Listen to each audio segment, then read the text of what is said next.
Hey guys, what's up? We're back with some more WarFrame action, and today we're going to be looking at Rubico Prime. This is of course the new Prime sniper rifle that is now here to sort of rival the Vectis Prime, the other Prime sniper rifle.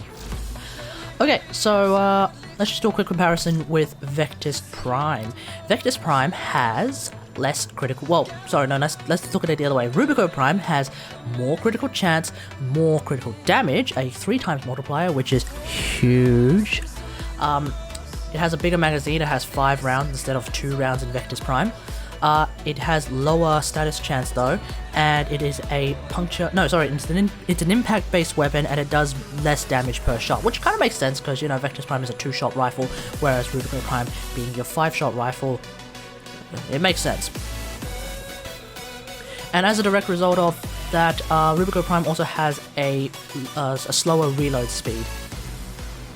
Where is it? Where's the reload speed? Oh no, it's been blocked.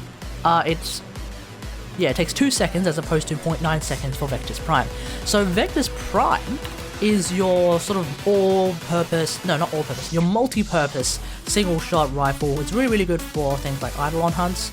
Apparently Rubico regular is also really good for Eidolon hunts as well, so it's probably safe to say that Rubico Prime is also your sort of all-purpose sniper rifle, including Eidolon hunts, but I may have accidentally screwed up my build to the point where I can't really do Eidolon hunts. I don't know, maybe not. Maybe there's still a way for me to use Rubico Prime with Eidolon hunts. I'll probably have to figure that out, and then I'll probably have to test that, but I haven't gone around to do it yet. Let's have a look at the build that I'm using at this particular moment. So I'm going to call this the all-purpose build. Oh no, I can't fit that in. Okay, all-purpose build. Serration Split Chamber, they're your stock standard mods. There's a good to fair chance that damage 3.0, whenever that shows up, we'll get rid of this. 3.0? Yes, 3.0. We'll get rid of these two and make it like stock standard with every weapon, but until then, Serration Split Chamber, you don't leave the house without them. Now because this is a super duper crit weapon, we're talking high crit chance, high crit multiplier, you want to go for Point Strike and Vital Sense just easily. If our rifles end up with a mod like Blood Rush, that'd be fun! But until then, we're stuck with Point Strike and Vital Sense, so go with them.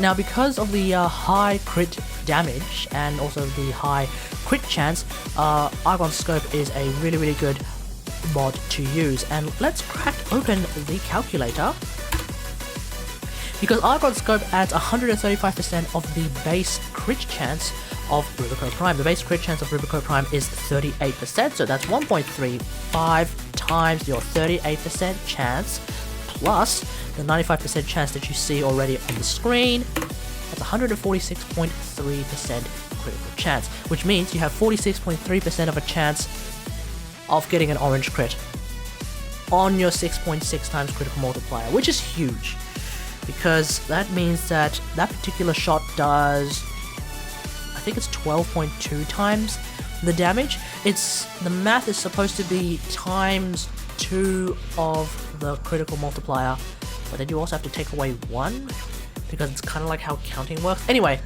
it's either 12.2 times or it's 13.2 times the damage if you get an orange crit, which is huge, because then that also applies to the status proc, the slash proc actually, that you get from Hunter Munitions.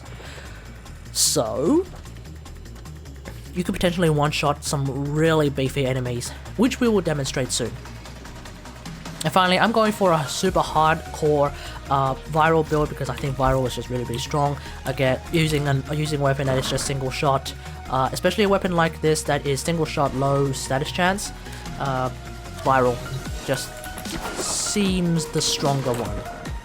Okay, so turns out that your Corrupted Heavy Gunner actually has more health than your Corrupted Bombard, therefore more effective health than your Corrupted Bombard, so we are going to one-shot this dude, or in this case 2-shot this dude, or one-shot this dude. It's unclear. Oh, almost.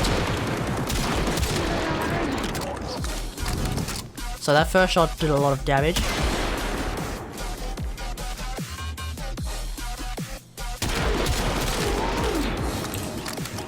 Only a few shots. Now we're going to one-shot this dude right here to get that Argon scope going, and that basically one-shots the corrupted bombard.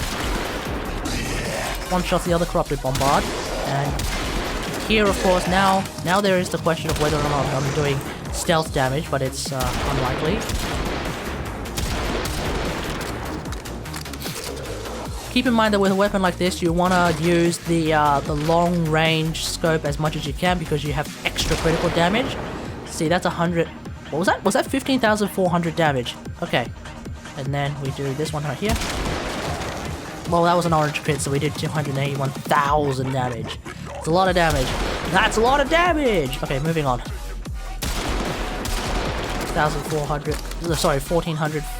I think it was. Yeah, 1,400. Yeah.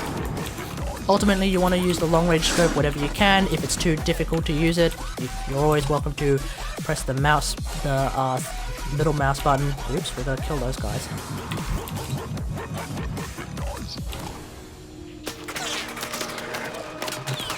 Okay, here we go.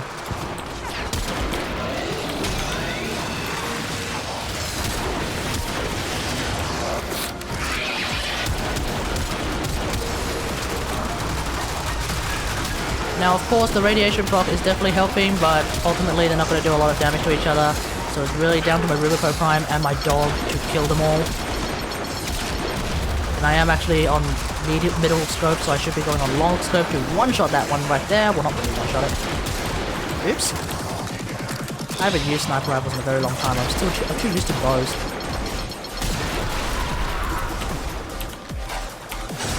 Let's get ourselves a good old-fashioned high ground advantage. It's over, guys. I have the high ground.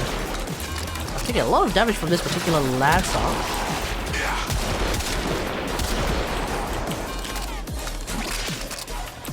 It's definitely a bit of an interesting approach to a sniper rifle as opposed to the Vectis Prime, where it's like 1, 2, reload, 1, 2, reload. This one is more like 1, 2, 3, 4, 5, and then reload. But of course, the reload takes a little bit longer, so you have to be a little bit more like smart with your reloads. But it is an interesting way to use the weapon. So yeah, Rubico Prime, it's pretty strong. I'm not fully prepared yet to say it's stronger than Vectis Prime, but it definitely feels good to use. So have fun with it. Alright, hope you guys enjoyed this. If you did, hit the like button. If you really enjoyed it, maybe consider subscribing to the channel. And as per usual, I'll see you guys later. Thanks for watching. The next time may very well be a great dragon hunt on stream, so check that out. It's most likely 10 AM Saturday Sydney time, so check your local listings. But yeah. Bye! I missed someone. Boom! I didn't kill him? Okay. Alright.